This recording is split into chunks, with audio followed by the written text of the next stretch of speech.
Welcome. Today I'll be reviewing the recently released bi-scale trains Fox Valley, Norfolk and Western J-Class. In front of me I have number 600. I bought 600 as a DC and DCC ready locomotive. And, sorry. This locomotive has I would really say, start with, I really enjoy this locomotive before I really get into the nitty gritty. The only thing I really don't care for is a couple things, but they're not huge issues on this locomotive, in my opinion. Now, I have a balloon awning in this locomotive, because that's what I like to be able to customize it of my choosing without having to use other programs into that. That's the benefit of that. Now, I do sacrifice the smoke unit and all the full function of the lighting feature. So, the only two things that light-wise I miss out on is the green class light and the reverse light. And either or, it's not a huge deal. Now, I'll never run this locomotive in reverse, and that's just because it does have a coupler. I don't know how functional it is, and I really haven't tested to see if it does, but most of my rolling stock they have that magnetic tip to the Katy, so it's not a huge deal. I have other locomotives I can use for switching purposes, and if I really want to use a large locomotive, I use my Q2. Because that thing does have a front coupler. Or use a big boy. But this locomotive is really detailed.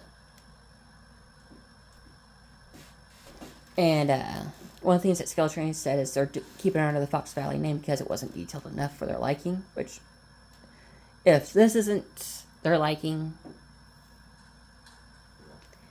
then I can't wait to see what they bring up for river counter, if not museum quality. Now, a little backstory why I chose 600 was because I liked things that are a little more unique.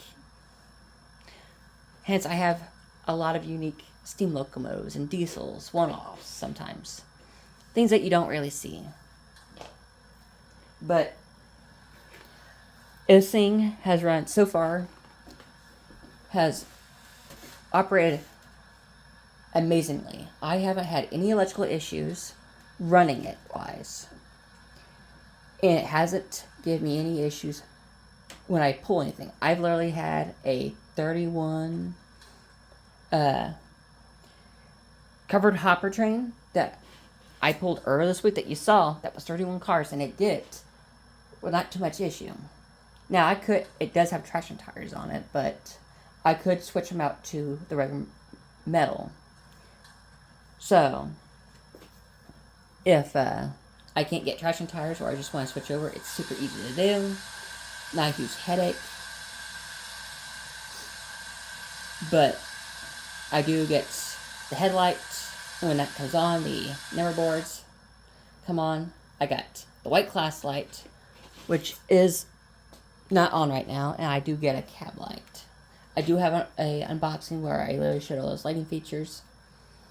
But this thing has functioned mechanically amazingly. I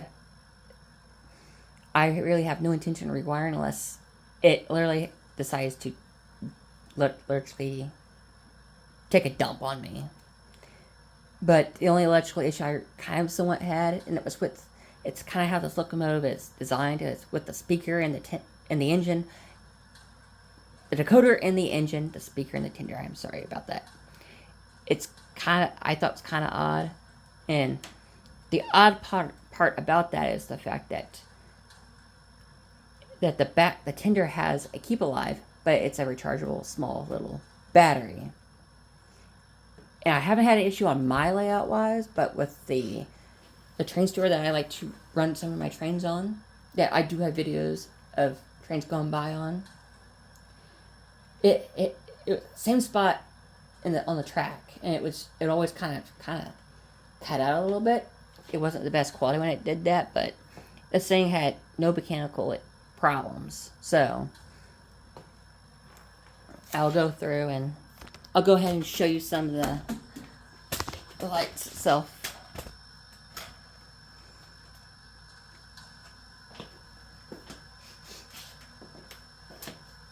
Let's see if I get this right. Which light did I just turn on? Oh. Okay. I got the class light, which is just on or off. It's just the white. Unless you use an ESU decoder. That's like my only pet peeve about ESUs. They make you use their stuff. As you see, that has a unique, very design. I'll show you how to, if you don't know how to do it, if you're worried about it, I'll show you a quick trick, easy how to do. But I'll show you the, whoop, wrong button. Turn the class lights off. There you go. Got the cat interior light.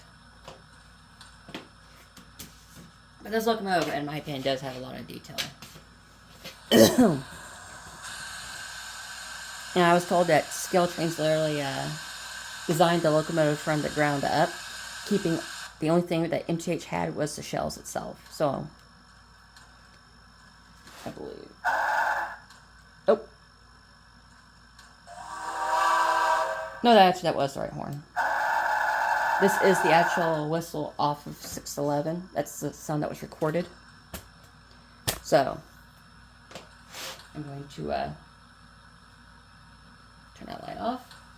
It does have curtains right here, if you can't tell. But I'm not the biggest fan of how they do it, but I do think it is an improvement, in my opinion, how they have the coupling. It's kind of very unique. I do think there might be some, in my opinion, some alterations a little bit, but I mean, I'm not quite sure how you kind of work out the kinks, maybe make the metal a little bit thicker, but they kind of go on top. How it kind of works together itself. Get to zoom in. So right there, the rear lights, the sound and stuff through that decoder sends from the engine itself. And to here is through these little metal prongs that stick right there. And the locomotive sends it through. Get it focus.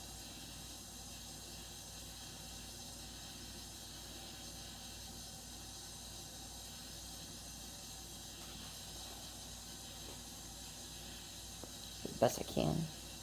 It's these little metal bits. There. Well, I'm struggling with it. Oh well. Had to play with it a little bit. But the only issue I really had with this, besides that I was really concerned about, is these metal prongs, and they sometimes tend to bend if you're not done right, and you kind of want them to seat kind of correctly. So let's see if I can get everything to focus. But you want to, when you do it, the quick trick, take it to the back. And as you go, you kind of pull a little bit. So if I will see about getting more light doing this time. Zoom out a little bit. So there it goes. So these metal prongs tend to bend, so there's a better look of that. But these metal prongs will touch these.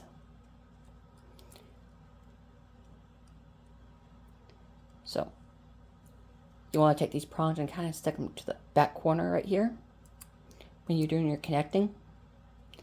And as you go, you kind of somewhat twist a little bit. Not like this, but just kind of tilt it back, which would slide the prongs from the back to the front, spreading out the metal pieces that stick inward and allowing full connection to that. So, I know this video has kind of been a little bit long. It's maybe confusing. I hope I covered everything you need to know, but I would definitely say if you want fully lighting features and the smoke, either of those two, and you don't want to have to do hassle, just get the sound unit with a smoke unit. But if that's not a huge issue and you already plan on putting a decoder of your choosing in, this is kind of a great example of what to expect. Because you don't get the smoke unit functional, as far as I understand it. When I opened up the unit, I wasn't really looking for it because Broadways, that's what I'm used to, don't actually have smoke units installed in them. But I'm just going to put it on the track. But so it wasn't my what I was looking for when I opened up the locomotive. I wasn't looking for a smoke unit. Maybe it does, maybe it doesn't. I'm not sure.